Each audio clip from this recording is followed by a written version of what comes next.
Hello fellow maulers and people interested in watching this video. My name is John Lanning with IPMS for Crook, and I am back with another model review. It's been a while since I've done one of these. It's already been quite busy, with nationals and other stuff rolling around. So it's been a while since I got around to one of these. So anyway, we're going to go ahead and get started real quick. The following kit we're going to review is one in which I was rather excited about when I heard the news over a year ago that this kit was going to be coming out. It's finally made it to American shores, although I purchased my kit a little bit earlier. I got it in the mail a couple months ago. I've been rummaging through it and taking a look at it and drooling all over it and liking it and all that. Anyway, it's a kit of a... I'm going to say not a rare aircraft. It's been used by only 2 air forces. You just don't hear a lot about it. It's a standard NATO aircraft for Italy, and it's also operated by the Brazilians. I am talking about the AMX Ghibli, also known as the A1 or A1A or A1B in Brazilian service, or as the Italians began officially naming it as the A11 or the TA11 starting in 2012. Anyway, the AMX is a conglomeration between 3 aerospace companies: Air Italia, Air Macchi from Italy, and Embraer in Brazil. The idea came about back in the late 70s, early 80s, when Brazil was looking, or I should say Italy, was looking for a replacement for the G91 Gina and for the RF-104G Starfighter. Brazil was looking for a replacement for the MB-326, sorry about that, also known as the AT-26 Zavante in Brazilian service. And the 3 companies got together and worked out a deal to where the Italians would be responsible for about 2/3 of the aircraft and Brazil for 1/3. And the international company is known as AMX International. The first flight of the aircraft was in 1985. It entered service with the Italian Air Force in 1988, and a year after with the Brazilian Air Force. Both forces got about roughly 100 aircraft each. They've been around ever since. They have gone through modifications, and currently the fleet has been at its twilight. They are in the process of being reduced in number. I believe Brazil has about roughly 50 in service, and Italy has about roughly 30 or 40 in service. So anyway, I was excited when I heard Italeri announce that they were going to finally come out with a model in 72nd scale. The reason being because is that it is the only plastic model kit of this aircraft in 72nd scale. There are a few 72nd scale kits in resin.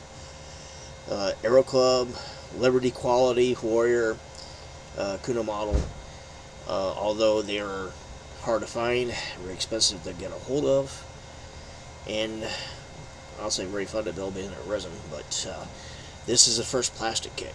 Now, there is a 48 scale kit of this aircraft made by, I believe, Hobby Boss, but it's, again, only in 48 scale. So this is the first 72nd scale aircraft or model of this aircraft.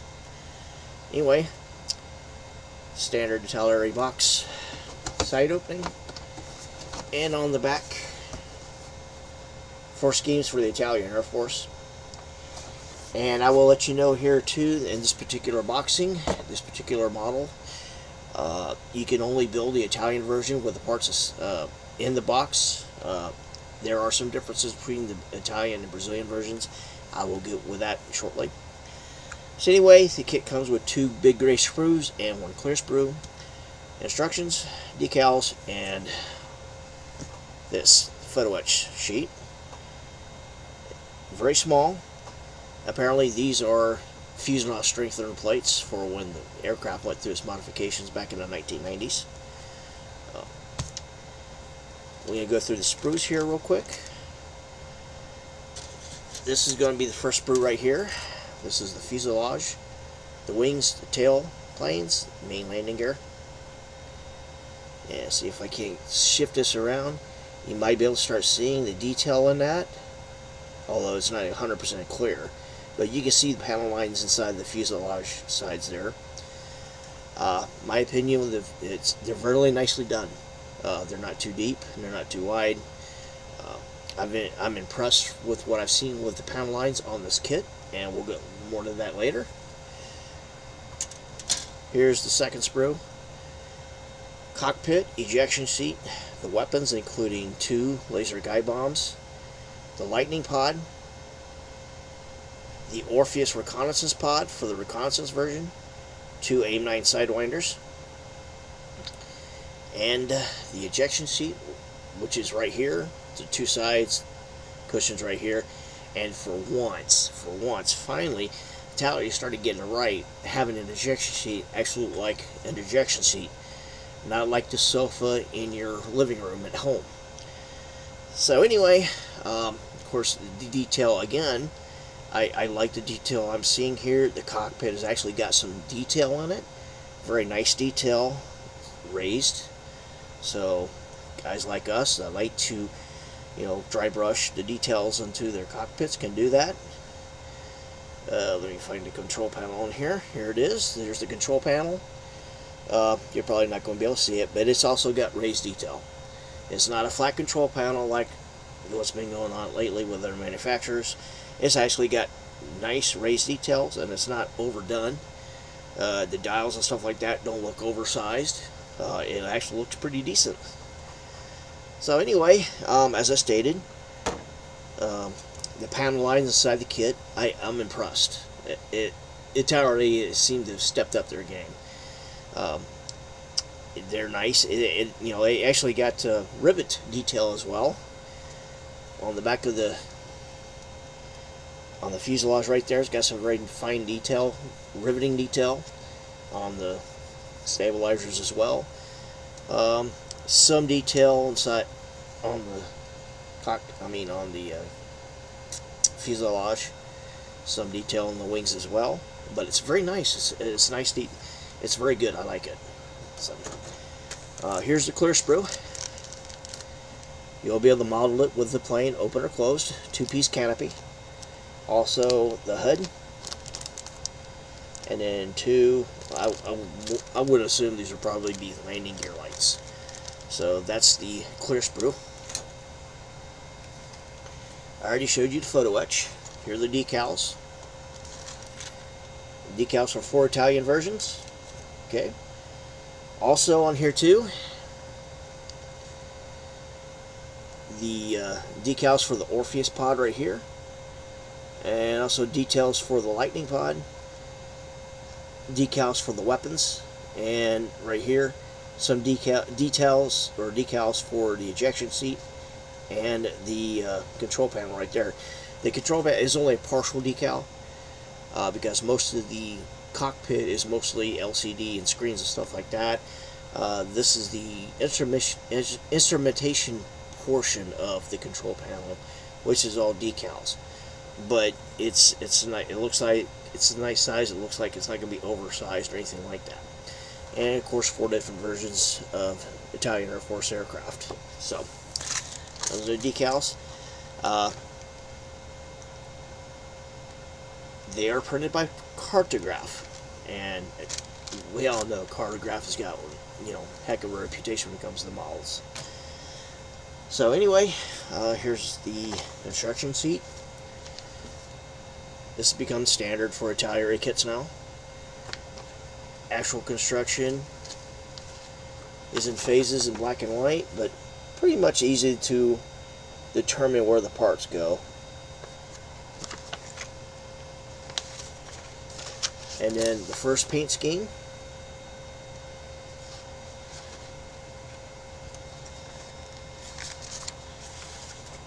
Next 2 paint schemes. And the final one. First paint scheme is of the Black Cat's task group flying over Afghanistan in 2011 from Herat Air Base.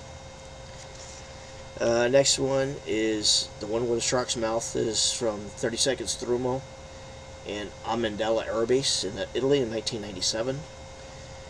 The third one is from 51st Gruppo, no, 132nd Gruppo, 51st Stormo, when it visited Cottesloe Air Base in the UK in June 2000. Sorry, and it's got the red painted fuel tanks. And then the final one is from 103rd Gruppo, 54th Stormo in Ostrava Air Base in 2006. I'm not sure which one of these is supposed to carry the Orpheus pod, or no, it would have been on the back of the box here.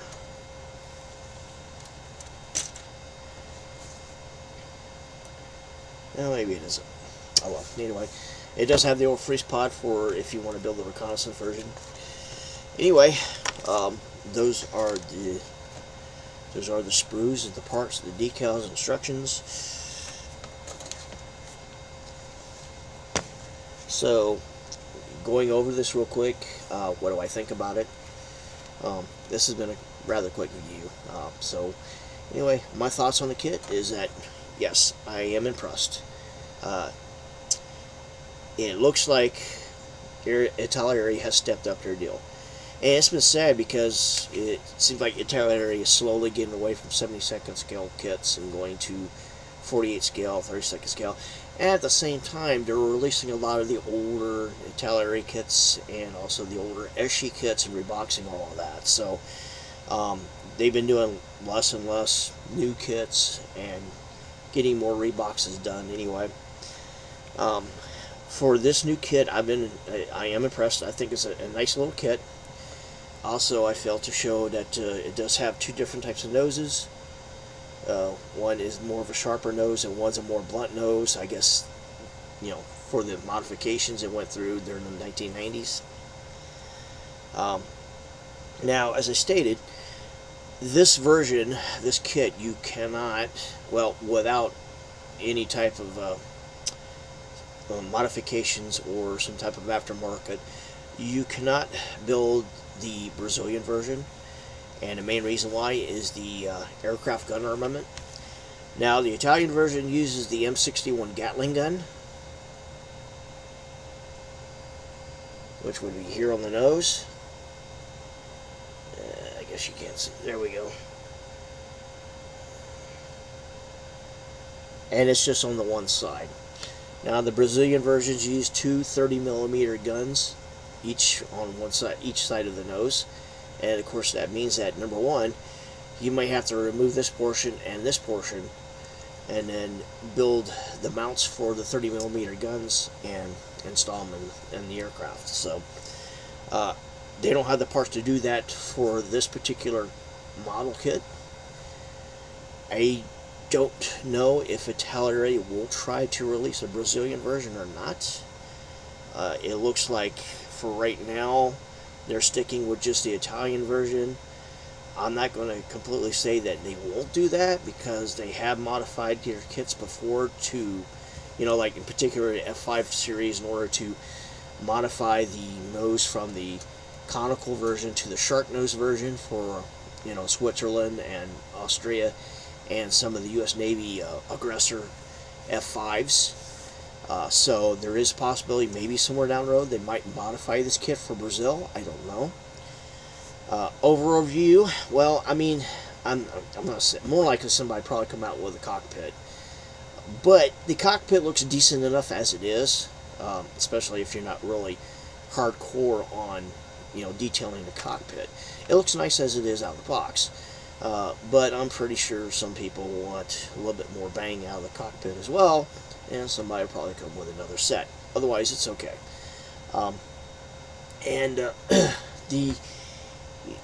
The two downsides I mentioned, the first one is you can't do the Brazilian version without having to do modifications. The second one is the weapons. It's kind of like the standard milquetoast. Post modification weapons load, it doesn't carry it. There's no dumb bombs in it. I do believe it did have the ability to carry AGM-65 Maverick missiles. They're not in the kit, and of course, it doesn't have any of the Brazilian weapons in the kit. However, I do like the fact that it has the Orpheus pod, so you can build it as a reconnaissance bird, or you just, build it up as a standard strike bird with the lightning pod and all that. So anyway, my opinion, if you're looking for an AMX kit, this is kit to go for 72nd scale. I would give it probably an 8 out of 10. Of course, I haven't built it yet, and I do plan on working on this after I get my Mirage 2000 finished, because I do want to get this thing built. I'm excited to get this kit done in here.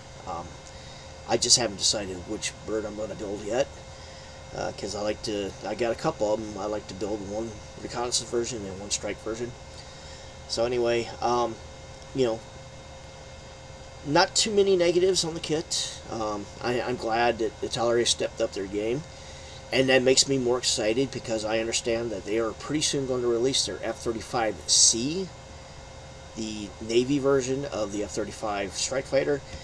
I was not impressed with the F-35A when they first released it, and it might have been just some type of issue with production, because the fuselage of the aircraft looked kind of pebbly. It was kind of weird.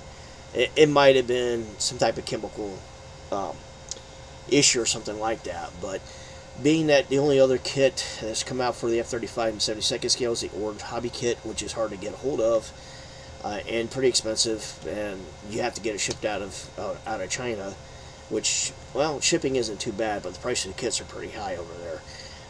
So I am excited to see what Italeri comes out with the F-35C, but with this particular kit, I do recommend it. I do recommend it because, not only because it's the only 72nd scale kit for this aircraft, I recommend it because the detail is very, very good for an Italeri kit. So anyway, if you have any questions or comments, please post them below. I will try to get back to you as soon as I possibly can. I will try to do more of these reviews. I have some other kits that have come down the pike that I would like to, go through with you. Mirage 2000, a few other stuff anyway. But for right now, we'll just deal with this review. Probably the next review will be coming probably next week or two, or probably less. It depends.